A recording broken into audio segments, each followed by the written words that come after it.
Hey guys, and welcome to episode 2 in Planet Coaster for Ride Dummies, the Planet Coaster tutorial series here on ThrillNet, providing you with tips and tricks. In this video I'm going to be teaching you how to basically set up rides to ensure the best operations possible. We're here in the same park as we were in last episode when we were working with this B&M invert over here, which has had quite a lot of scenery put around it now. This Girsler Eurofighter over here, and this Magmo Launch coaster over here, in which I was showing you how to use block sections for different ride types. Go and check that out if you haven't already. I'll put a link in the top right, because it really, you need to have seen that to understand this episode fully. So yeah, I recommend that. But yeah, if you're new here, welcome to ThrillNet. Make sure you subscribe and hit the bell to enable notifications so you don't miss out on any future videos, any more Planet Coaster tutorials, because we're going to have plenty more coming up.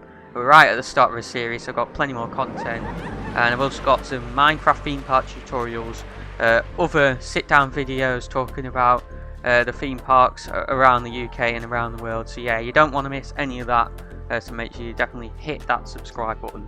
But yeah, without further ado, let's get into it. So yeah, I should mention that this is a park I'm actually working on. Basically my free time. I'm going to do some more videos on it showing the rides. Should note this is an amusement park, so it's not going to have a ton of theming, but you can see this B&M invert here is done because this is going to be permanent. The other two roller coasters I was working on last video aren't, but if we come in here, let me give you a basic tutorial in terms of basically operating rides. You can see I've already got this open to guests. I've got a notification up there, but we won't worry about that. So last episode, you'll know we're working with this operations tab, and we basically went through block sections operation mode. You can notice that operation mode drop down is now greyed out because the ride is open. We're working with the number of trains, we set all that up, a number of cars. So yeah, we're basically, in terms of, sorting out the overall operations for the rides, block section, then that's good and all for testing, but when you're operating rides with guests on, you got some more stuff to worry about. We'll just basically continue through this menu. We've got create coaster chain, which we don't need to worry about because we're not going to be running two coasters, basically syncing them together. So that's what that's for, if you want to basically operate rides. If you want rides to dispatch at the same time, you basically go here and create a coaster chain and select a coaster, but that'll only really be the case if you're doing a dueling coaster, say Grand National at Blackpool Pleasure Beach, where they're racing each other. You want them to dispatch at the same time, but most of the time you won't need to worry about that.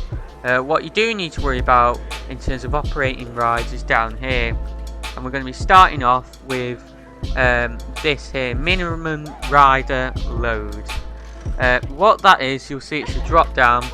That's where you set, in terms of when your rides are open, the minimum riders that need to be basically on the rides until before it can dispatch. You'll see here how full the ride must be before it can start. Overridden by max waiting time.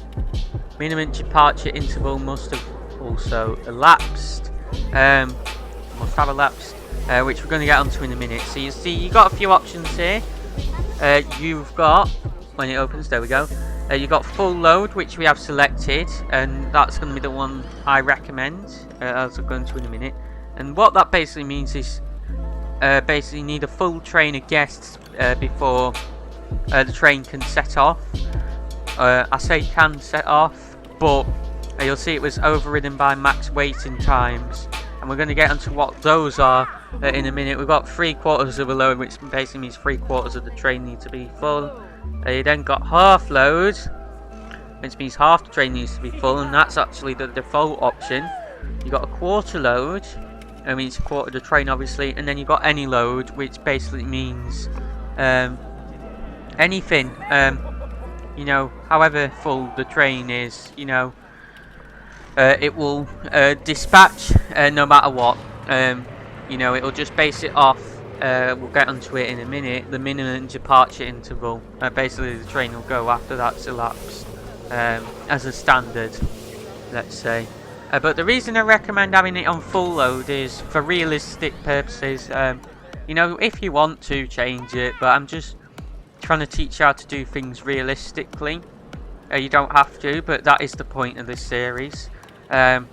Realistically, you know, operators, they're not going to dispatch a train if there's not a full load. Like, they will wait for people at most parts, which is why I say that's generally the way to go about it.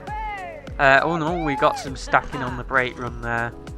I probably got one too many trains having 3 on this coaster, to be honest, but yeah,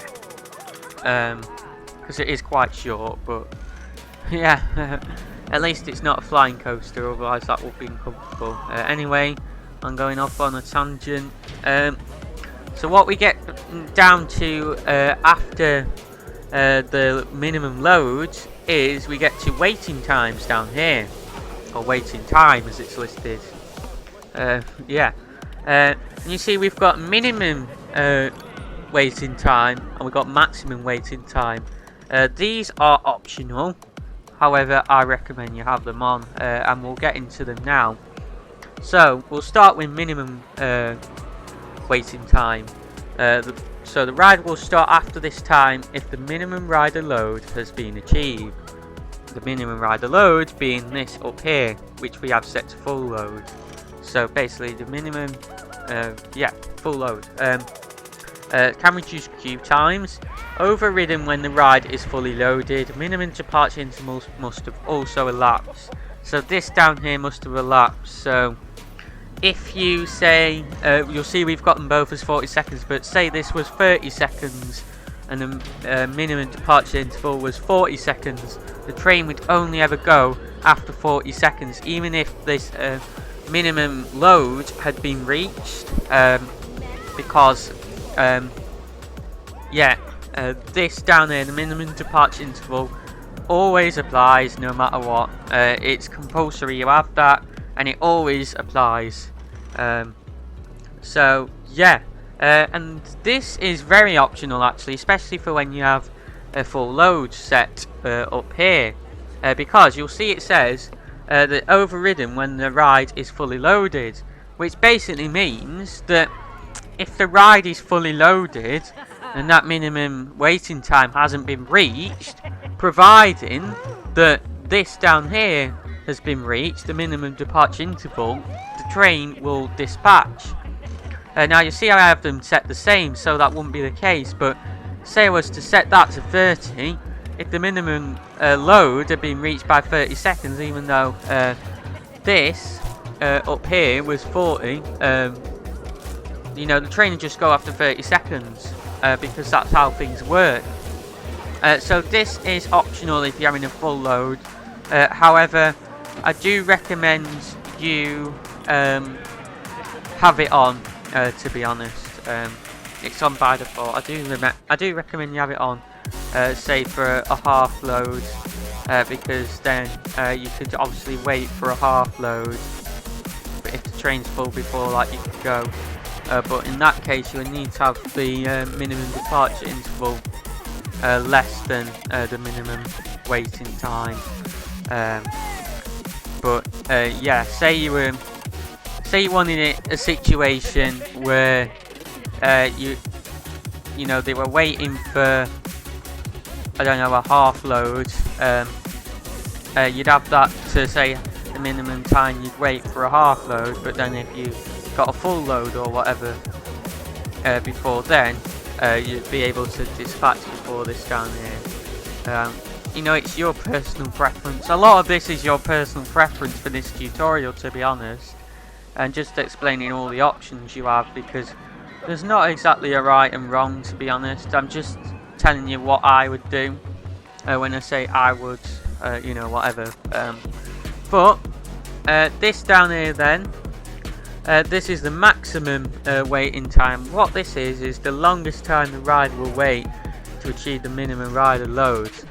Can increase monthly guests. Overridden when the ride is fully loaded again. But yeah, and minimum departure interval must have elapsed again. So this down here must have elapsed. So again, if you've got this, say, 60 seconds and this was 70 seconds, the train wouldn't dispatch after 60 seconds. It would always wait for 70 seconds, so that's obviously something to keep in mind. So again, if the train was fully loaded before this, or whatever load 2 you have up here, so even if it was half load or whatever, it would never wait that long. That's the longest it will wait. And basically what this is for is to tell it how long to wait before dispatching, even if the ride isn't fully loaded. So say even after 60 seconds, as it applies here, if the ride wasn't fully loaded, the train just dispatched anyway. So that's what that is for. Again, this is completely optional, but I would recommend it having it on. The main reason really I have these two having it on is because it can vary your dispatch times a bit depending on the conditions and make it a bit more realistic, that rather than the train just dispatching every 40 seconds to be exact in this case. If I was to only have this bottom one on and these two off, well, this bottom one has to be on, but if I was to just only have the on, it would be 40 seconds after time, and it'd be a bit, it wouldn't be that realistic. So that's why I like having these on, get a bit more variation in how long the train waits, make it a bit more like real life, because there'd be all sorts of factors in real life as to why a train would dispatch sometimes quicker than others. A lot of times it would be down to guests, but yeah, it just makes things a bit more realistic and a bit more interesting. If you were to have them two off, it would dispatch every 40 seconds, like I said. If you were to have the maximum one off, then again, the train would just wait. It would wait and wait and wait until it was full, pretty much. So you could have that if you wanted. You could have the maximum one off, But realistically, there might be people on the train, and if there's like one person off, it would be a bit pain to just wait and wait and wait in real life. You wouldn't really have that. And then, as for the minimum one, again,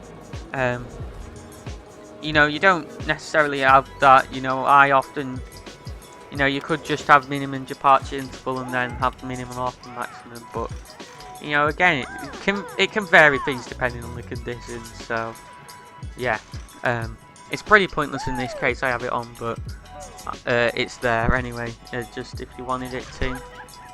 But yeah, you will notice these trains are being dispatched about every 30 or 40 seconds, and that leads me on to kind of different coasters really. What times do you have in these different boxes for different coasters? Now, this series obviously a B&M invert, and we're going to go on to the other two coasters having this park in a second, which are completely different types, and go through what I would recommend having for these times here to make things realistic, so that the coasters operate in, or the ride at a speed like real life. And we're going to go through a flat ride as well afterwards. But for a coaster like this, 40 seconds is a minimum departure interval and minimum waiting time for a full train is quite short for a 32-seater B&M invert, which most B&M inverts are, although I'm aware that one in particular, Nemesis Inferno at 4 is 28, but the reason I've set it to 40 as the minimum is I'm aware that Rapture at Cedar Point, and it's in Coaster Studios' Cedar Point's operations videos, and I do recommend going and checking them out and to get an idea of how long rides take to operate at different parks, because it does help with stuff like this. But Rapture at Cedar Point in his video dispatched after like 43 seconds or something with a full train, which is really quite fast. So I do recommend having 40 as a minimum, because that is actually quite realistic for a really high throughput park such as Cedar Point. But then again, it does depend what you want, whether you want a really slow operating park that's awful or a really good one. that's really fast. Chances are you want a really fast operating part, you want the best part possible. In which case you want 40, but I mean you could have 2 minutes if you wanted a part with rubbish operations as the minimum. But yeah, 40 is what I recommend here as a minimum for these. I'm going to say minimums for each, and then for the maximum I recommend having a minimum of about 60 seconds. Again, this doesn't really matter as much because this would only apply if you haven't got your minimum loads very quickly, which often you do in this game, to be honest. But then again, I have it set to full load, and I recommend 60. That just gives you a bit of leeway and makes it quite realistic. You know, having a 20-second gap makes it quite realistic in terms of maybe, you know, we're dispatching a bit slower for whatever reason. So yeah, I recommend having these about 20 seconds apart, the minimum and maximum if you're doing them. But yeah, 60 seconds for this case is quite good, you know, quite reasonable. And then here we have 40 seconds for our time, the bottom one. So, you know, minimum departure interval, which obviously, you know, this is for, you know, the last thing that's sort of checked. As I said, you don't necessarily have to set that as to the same as the minimum waiting time. You know, you could have this higher, but when you've got this minimum and maximum active, it doesn't matter too much. Just make sure you don't have it above, say, the minimum time you want to leave if you want really good dispatches, because say it's 40 seconds and the train's full and you've got it set to 50, it'll only ever go up to 50. So yeah, I recommend having it the same or less than the minimum waiting time if you want that. You basically just want it quite low, you know, really. The lowest you'd want a train to be dispatching is what you want that. So don't put it too low because it won't be realistic. But yeah, basically you want it, you know, it's best to do it sort of equal to this minimum waiting time on most occasions. But yeah, so yeah, you see the trains going after 40 seconds. One thing to note is block sections, as I explained in the last video, are checked. So say that this minimum departure interval is elapsed, but the train hasn't got over the lift hill yet, which would never happen in this case because it doesn't take 40 seconds to get up there. The train will not dispatch, so that's something to note. Block sections. That's why everything I covered last episodes about having enough blocks out here to store all your trains is important, because you're less likely to get trains getting stuck on the lift hill and stuff like that if you have this, as I explained last episode. Again, do make sure you check it out, which will obviously impact your operations negatively. Should mention this RMC, we're not doing anything with this episode, that's just for the actual park itself. That is going to be permanent as well, a bit like the Sinvert. Now one thing to note is priority passes. It's good to have one set up. I'm not going to go through a tutorial of how to do so because I'll cover that in another queue lines tutorial. But this is a queue that guests can use if they want to basically skip the main queue. And again, this is basically just keeps queues down, which is good, because if your queues are too big, guests won't ride. And that's another important reason, why this operation stuff is so important, because you'll see this ride's operating quite realistically here, and the queue's not too bad. You know, the queue is sort of in the station really. You see guests walking in there straight away, but if guests wanted to, they could use this priority pass, and I don't think anyone is doing it at the moment. But yeah, they could use this priority pass. Speaking of which, another important thing for operating rides is your priority pass prices, because if they're too expensive, guests aren't going to buy them, and obviously they can bring in more money for your park. But yeah, so we want to go across here to park tickets and stuff like that. And see, we have a priority pass. Oh, it's down here. wait, yeah, we have a priority pass price down here, which you'll see at the moment is set to $10. However, I think that's a bit expensive because that works out to be about £6 per priority pass. I should mention I do have this as a pay-per-ride park, but I recommend having free entry, to be honest, to help guests with riding. But we'll get on to no, sorry, I don't recommend having free entry or pay per rides. I recommend having free for each ride and pay for entry, because guests may find some prices for rides too expensive and it's just more realistic for a real theme park. Pay per ride parks aren't as common these days. Blackpool is an example of a park that's sort of phasing pay per ride out, but used to have it.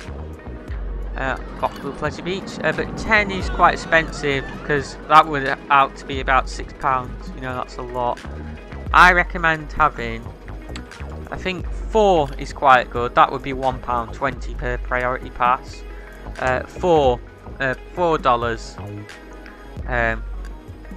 you know, is reasonable. Or maybe £4.50, because I feel like £1.20 is quite, maybe a bit too cheap, but about £4.50. Again, this is your personal opinions. So the next thing we could probably do then is have a look at this Girsler Eurofighter over here, because in terms of operating this is going to be quite different to the other rides. So again, what I'm going to show you is basically this is mainly for recommended times, because it's going to be different to the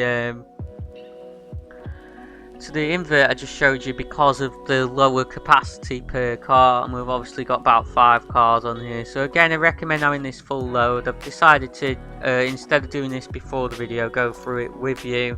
You'll see them, the defaults are 60 and 110 again, or not again, but they are the defaults for any ride. Again, I'm going to keep these active. Again, it's optional, but as I said, it makes things a bit more realistic. So we're going to have 20 as a minimum because we've only got 8 people, and that's quite reasonable for 8 people. You know, minimum of 20 seconds. A good operating park will be able to get these sort of trains out in 20 seconds, but you know, if there's delays and stuff, it might take up to about 40 seconds as a rough estimate. And we'll set this to 20 again, although it wouldn't really matter it being free, obviously, because we have that minimum active. But if you didn't, you would need to set that to 20 to stop trains being dispatched in 3 seconds, which won't be realistic. So we need to test this because it's not tested, but we'll open this in a second. But yeah, this is just to give you another example of minimum times and stuff like that. All these cars will need to go around, and you shouldn't have any problems with the block brakes either, even though it's only 20 seconds, because obviously we had the mid-course here, which was set up last episode, and we have the brakes at the start here, the block brakes. So trains will never need to block the station because you'll never be waiting for them to pass this mid-course. They can wait on these brakes if needs be. And yeah, these brakes here, you know, trains passing here will allow the trains in the station to dispatch, obviously. So yeah.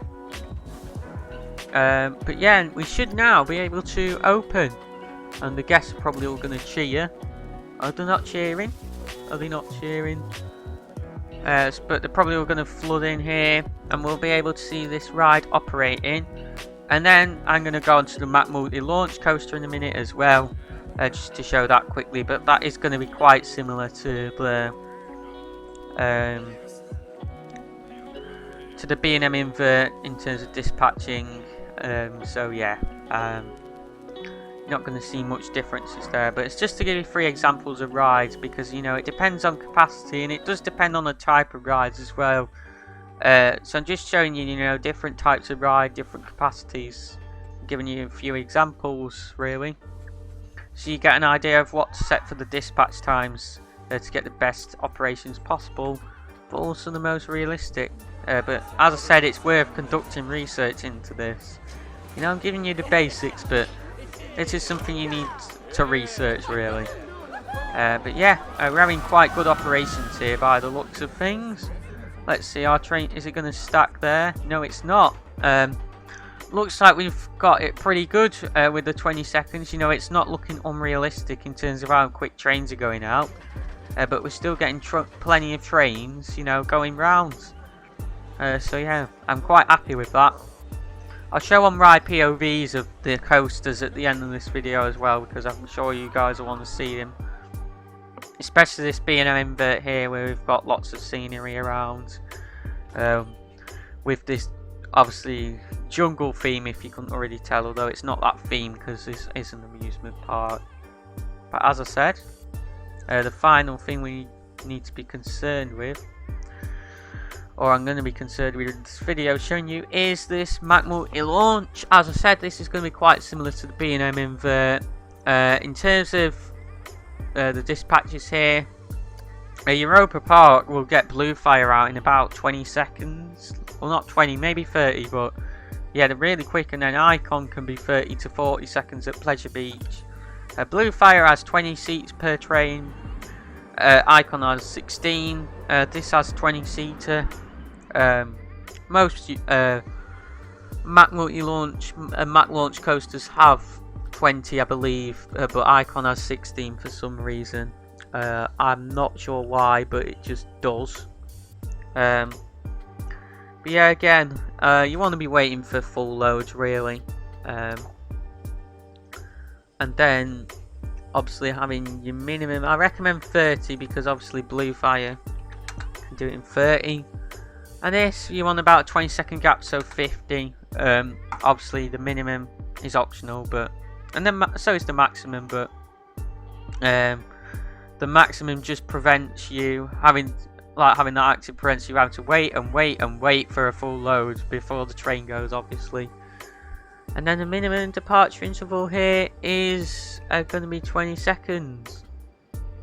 I realised actually just that I didn't cover this don't block station here. What this option is that basically arriving trains will override the minimum riders as well as the minimum and maximum waiting time. Basically, if you wanted to overload everything, you could have that on. But again, you know, it's nice to wait for people, wait for a full train, wait for some people. So yeah, I don't tend to mess with that. But again, it's something you can look into. Again, we're going to need to test these because they're all closed for some reason. Yeah, there we go.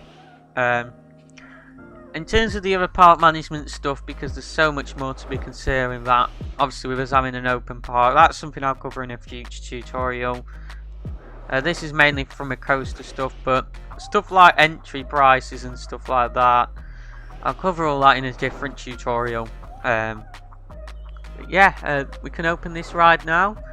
Then guests have 3 rides to go on. You'll see that the attendance at the park has already gone up since that new ride opened, and we're probably going to get up to about 600 now. You tend to see, and all the running, they know that a Magmo Launch is a good coaster type. They're running for this Magmo Launch. You'll tend to see that your guests will increase by about 200 to 300 every ride. You open until they reach, your park reaches capacity, which is another thing you can set in settings, really. So yeah, but that's all that sorted, really. I just thought I'd cover this, and I thought I placed the flat ride down, but you clearly hadn't. Oh, and they're happy that I placed this new ride down. So if we go in here, say we go in and this K, or this, I don't know what type of ride it is, so it's going to say KMG Afterburner, but it's not. You see we've got cabin, so we've got 25, so this is a 50 person ride, you know, it's really high capacity. You don't have to worry about block sections and all that for flat rides, obviously. But I think it's an intermin gyro. Please tell me I'm getting this right by saying it's an intermin gyro swing. I think it is. I was going to say J and G afterburner, but it's not. It's an intermin gyro swing, I'm pretty sure. Yeah, I'm pretty sure it's an intermin gyro swing, this type of ride. But I'm really not an expert when it comes to flat rides. Now for this, 50 seconds, you know, you would want a minimum of 60 seconds really, like 50 for 50 people, you know. Yeah, this is the thing, you tend to want about 10 seconds, I'd say, for minimum dispatch times. 10 seconds longer for most parts. Most good parts will be able to do in 10 seconds longer than the number of people that the ride can basically take, you know, a train. Maximum capacity per train or ride for flat rides. You tend to want 10 more than that, so we're going to set it to 80 seconds, obviously. We're going to set to full load again. I'm not going to put the queue in that in this, I'm just doing a demonstration. But yeah, you'd want like full load again for something like this. And this doesn't have a minimum departure interval, just a minimum and maximum waiting times for this one. You don't get this on flat rides minimum departure interval. Again, the minimum and maximum waiting times are optional, but for something like this without a minimum departure interval, I definitely recommend having it in there for realism, just to vary the times between each cycle a bit. But yeah, what we're going to do to end this video then is show you POVs of all 3 coasters. Make sure you subscribe and click the bell to enable notifications, so don't miss out on any future videos in the series or any future videos on the channel. Thank you for watching, and I'll see you all next time.